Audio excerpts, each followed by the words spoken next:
Layar dunia dipenuhi gambar yang sama. Jalanan Iran terbakar, massa berteriak, bentrokan tak terhindarkan.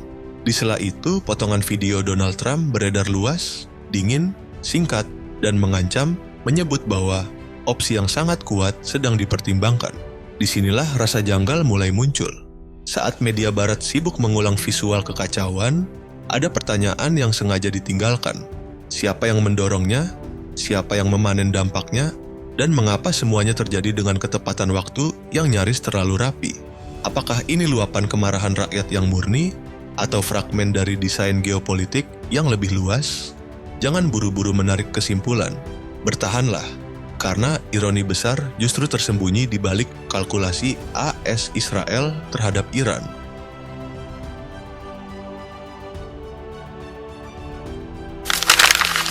Gelombang protes yang melanda Iran kali ini melampaui pola kerusuhan biasa.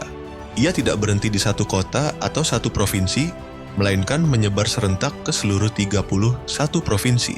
Skala ini menjadikannya salah satu tekanan domestik terluas sejak gelombang besar unjuk rasa tahun 2022. Pemicu awalnya sangat konkret, ekonomi yang tercekik, inflasi melonjak, nilai rial terjun bebas, dan harga kebutuhan pokok. Dari minyak goreng hingga daging ayam meroket, bahkan menghilang dari pasar. Titik nyala pertama justru muncul dari bazar-bazar Teheran, jantung ekonomi tradisional yang selama ini dikenal relatif setia pada rezim. Ketika bank sentral mencabut skema dolar subsidi bagi importir, efeknya instan. Harga melambung, toko-toko menutup pintu, dan kemarahan pedagang tumpah ke jalan. Dalam hitungan hari, protes menjalar ke lebih dari 180 kota, dan kabupaten bertransformasi dari tuntutan ekonomi menjadi seruan politik terbuka, bahkan langsung menantang pemerintahan dan pemimpin tertinggi. Situasi memburuk ketika akses komunikasi nasional dibatasi, membuat Iran nyaris terputus dari dunia luar. Di ruang hampa informasi itu, perang narasi pun pecah. Media dan lembaga barat melaporkan angka korban yang mencapai ratusan hingga ribuan, serta lebih dari 10.000 penangkapan. Pemerintah Iran membantah, menyebut jumlah korban jauh lebih kecil, sembari menegaskan puluhan aparat keamanan tewas akibat kekerasan dan sabotase. Teheran menetapkan Hari Berkabung Nasional dan membingkai bentrokan ini sebagai perlawanan nasional terhadap intervensi AS Israel. Seruan mobilisasi dukungan digencarkan, sementara ancaman balasan terhadap Washington terus digaungkan. Ketegangan mencapai lapisan baru ketika Reza Pahlavi, putra mahkota rezim Shah yang tumbang pada 1979, muncul dari pengasingan dan menyerukan aksi nasional. Ia mengklaim adanya pembelotan di tubuh aparat, meski klaim tersebut tak bisa diverifikasi secara independen. Bagi pemerintah Iran, kemunculan figur ini bukan kebetulan, melainkan simbol campur tangan asing dan upaya menghidupkan kembali masa lalu yang ditolak revolusi Islam. Perpaduan krisis ekonomi, kekerasan di jalanan, tarik-menarik narasi korban, dan tekanan politik dari luar negeri membuat kerusuhan ini jauh melampaui definisi protes domestik. Iran kini berada di pusat pusaran konflik yang lebih besar, di mana tekanan dari dalam dan luar bertemu, dan masa depan negara itu dipertaruhkan secara bersamaan.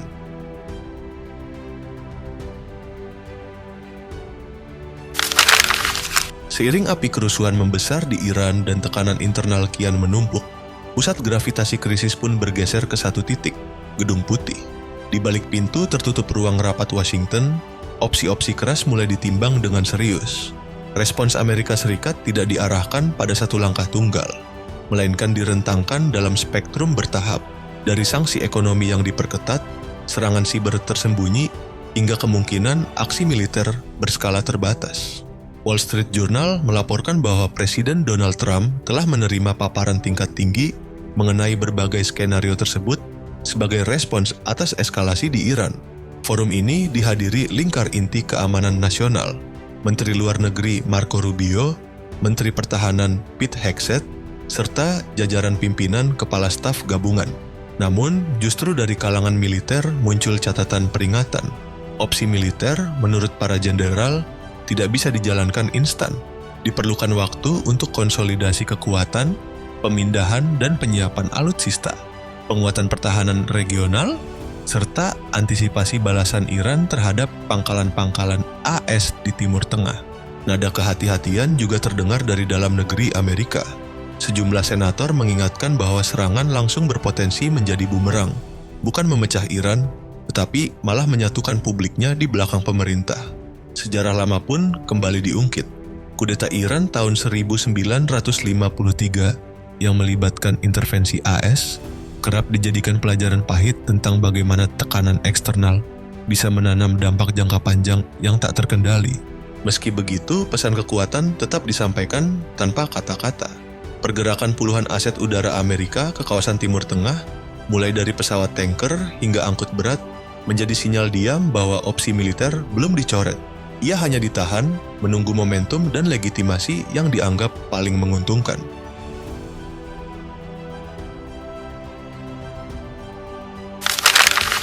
Saat Washington sibuk menimbang opsi terhadap Iran, ada realitas lain di dalam negeri Iran yang nyaris luput dari bingkai media barat. Lapisan ini jarang muncul di layar, padahal justru menjadi inti dari narasi versi Teheran. Pemerintah Iran menilai apa yang terjadi bukan lagi demonstrasi sipil biasa. Menurut otoritas setempat, gelombang protes telah berubah menjadi sabotase terkoordinasi. Untuk menguatkan tuduhan tersebut, Kementerian Luar Negeri Iran memanggil duta besar Inggris, Jerman, Italia, dan Prancis. Dalam pertemuan itu, Teheran memutar rekaman aksi kekerasan para perusuh dan menuntut negara-negara tersebut mencabut pernyataan politik yang dianggap melegitimasi kerusuhan. Angka-angka resmi menunjukkan dampak yang jauh lebih serius dari sekadar protes jalanan. Di Teheran, 2 rumah sakit diserang, puluhan bank dan fasilitas ekonomi dirusak, sebanyak 25 masjid dibakar, markas Basij dan kantor polisi diserbu. Bahkan puluhan mobil pemadam kebakaran dihancurkan, sementara petugasnya ikut diserang saat berupaya memadamkan api. Pemerintah menetapkan 3 hari berkabung nasional untuk aparat keamanan yang gugur, menegaskan bahwa korban jiwa tidak hanya berasal dari kalangan demonstran. Bagian yang nyaris tak pernah mendapat sorotan adalah pengakuan para pelaku yang ditangkap. Sejumlah testimoni yang beredar menyebut adanya perekrutan bersenjata, latihan menembak, hingga instruksi eksplisit untuk membidik kepala, bukan sekadar merusak properti publik. Di saat yang sama, pernyataan dan unggahan yang dikaitkan dengan Mossad beredar luas, menyeratkan kehadiran operatif serta dukungan terhadap kerusuhan. Pernyataan lama mantan pejabat intelijen barat, termasuk eks-kepala CIA, tentang pentingnya tekanan internal untuk melemahkan Iran kembali terasa relevan, meski jarang dihubungkan secara terbuka oleh media arus utama. Ironinya, demonstrasi pro-pemerintah yang skalanya jauh lebih besar hampir tak mendapat ruang liputan sepadan. Jutaan warga turun ke jalan di Teheran, Mashhad, Isfahan, hingga Hamadan. Pesannya bukan sekadar dukungan terhadap negara, tetapi penolakan tegas terhadap intervensi asing. Ketika ditanya soal Trump, jawabannya singkat dan tajam. Iran bukan negara yang runtuh oleh skenario instan dari luar.